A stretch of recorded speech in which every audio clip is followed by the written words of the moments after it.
মানুষের ইলম অর্জন করার, জ্ঞান অর্জন করার মাধ্যম কয়টি? কেউ বলতে পারবে? মানুষ, আমরা যে কোনো বিষয়ে জানি বা জ্ঞান অর্জন করি, তার সাধারণ মাধ্যম দুটি। কয়টি? আর মুমিনদের জন্য মাধ্যম হচ্ছে তিনটি। প্রথমে মানুষের জ্ঞান অর্জন করে বিল হাওয়াসিল খামসা, পঞ্চ ইন্দ্রিয়ের সাহায্যে। চোখ দিয়ে আমরা দেখে বুঝতে পারি এটা জসিম ভাই, এটা অমিত ভাই। কিভাবে চিনলাম? দেখা মাত্র। যে দেখে না, দূর থেকে পর্দার আড়াল থেকে এটা জসিম ভাই সালামের আওয়াজ, ঠিক না? কিভাবে বুঝলেন? শ্রবণ শক্তি দিয়ে, কান দিয়ে। আতরের ঘ্রাণ পেয়ে বুঝলেন, আতরের ঘ্রাণ কি দিয়ে বুঝলেন? নাক দিয়ে। ইলম অর্জন হলো নাক। কয়টা হলো? খাবারটা তিতা না মজা, মিষ্টি না তিতা, বুঝলেন কি দিয়ে? জিহ্বা দিয়ে। জ্ঞান অর্জন হলো কিনা? ইলম অর্জন হলো কি দিয়ে? জিহ্বা দিয়ে। এবারে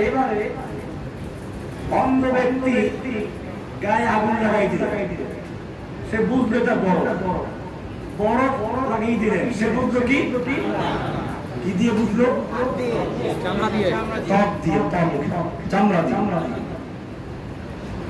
তাহলে এটা হলো একটা সবটা মিলে কয়টা? জ্ঞান অর্জন করার প্রথম মাধ্যম হচ্ছে পঞ্চ ইন্দ্রিয়ের মাধ্যমে জ্ঞান অর্জন। এই ইন্দ্রিয়ের কাজ যেখানে শেষ হয়, ওখান থেকে শুরু হয় বিবেক বা আকলের কাজ। কিসের কাজ? মনে করুন একটা যুবক ছেলে রাস্তায় একটা মেয়েকে দেখে পছন্দ হয়ে গেছে, দেখলো কি দিয়ে? চোখ দিয়ে। এখন চোখের কাজ শেষ হয়ে গেছে, এখন বাকি কাজ কার? বিবেক, বুদ্ধি। এখন সে এখানে কাজ করে, কেমনে মেয়েটাকে পাওয়া যায়, কিভাবে যোগাযোগ করা যায়, এই তো করে না। এখন সে লেখাপড়া বাদ দিয়ে ওর পিছনে বন্ধু করতে থাকে। এই কাজটা করে কে? তার জ্ঞান। এটা একটা কারখানার মতো। এই জন্য কোরআনে দেখেন কি সুন্দর ভাবে আল্লাহ বলেছেন, চোখের আলোচনা করে পরে বলেছেন আল্লাহু ইয়ালামু মা তাসনাউন, আল্লাহ তাআলা জানেন তোমরা যা সানা করো।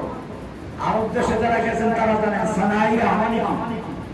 শিল্প এলাকা, কারখানা, যেখানে বিভিন্ন জিনিস তৈরি হয়। তো আল্লাহ তাআলা এখানে বললেন যে তোমরা যা সানা করো, তোমাদের ফ্যাক্টরিতে যা তৈরি হয় তা আল্লাহ জানেন। তার মানে হচ্ছে একটা কারখানায় যেরকম ভাবে বিভিন্ন প্রক্রিয়ায় জিনিস তৈরি হয়, আপনার মাথা, আপনার জ্ঞান, আপনার বুদ্ধি সেরকম ইন্দ্রিয়ের সাহায্যে অর্জিত জ্ঞানকে নিয়ে গবেষণা করে তারপরে কাজ করে সিদ্ধান্ত নেয়। এটা দ্বিতীয় পর্যায়। এই জ্ঞানের দৌরত্ব যেখানে শেষ হয়ে যায়, সেখান থেকে আরেকটা মাধ্যম হচ্ছে ওহীর জ্ঞান। এটাই মূল।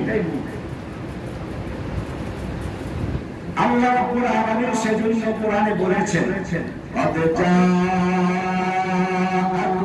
মিনাল্লাহি নূরুন ওয়া কিতাবুম মুবিন।"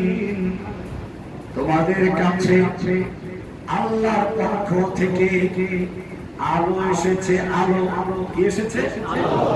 সেই আলোটা কি? কিতাবুম মুবিন, সুস্পষ্ট বর্ণনাকারী কিতাব।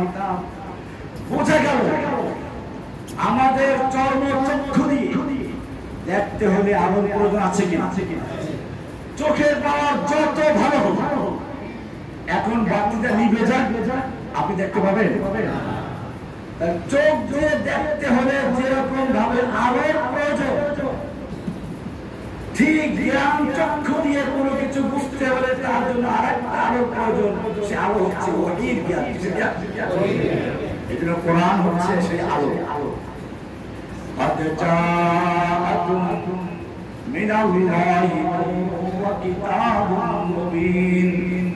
তোমাদের কাছে আল্লাহর পক্ষ থেকে আলো আগমন করেছে। আলো, তোমার জ্ঞান যত প্রখর হোক, তুমি যত বড় বিজ্ঞানী হও, যতক্ষণ পর্যন্ত তোমার জ্ঞান চোখের সামনে কোরআনের আলো না থাকবে, ততক্ষণ পর্যন্ত তোমার জ্ঞান দিলে কিছুই বুঝতে পারবে।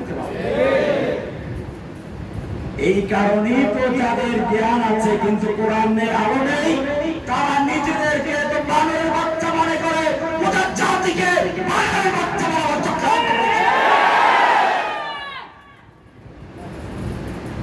এদের চোখের সামনে কোরআনের জ্ঞান ছিল না, কোরআনের জ্ঞান নেই, সেজন্য নিজেরাও বানরের বাচ্চা, গোটা জাতিকে বানরের বাচ্চা তৈরি করার জন্য ষড়যন্ত্র করেছি। কিন্তু ওদের ষড়যন্ত্রের সমস্ত চাল আল্লাহ তাআলা মাকড়সার চালের মতো ছিন্ন ভিন্ন করে দিল্লিতে পাঠিয়ে দিয়েছে।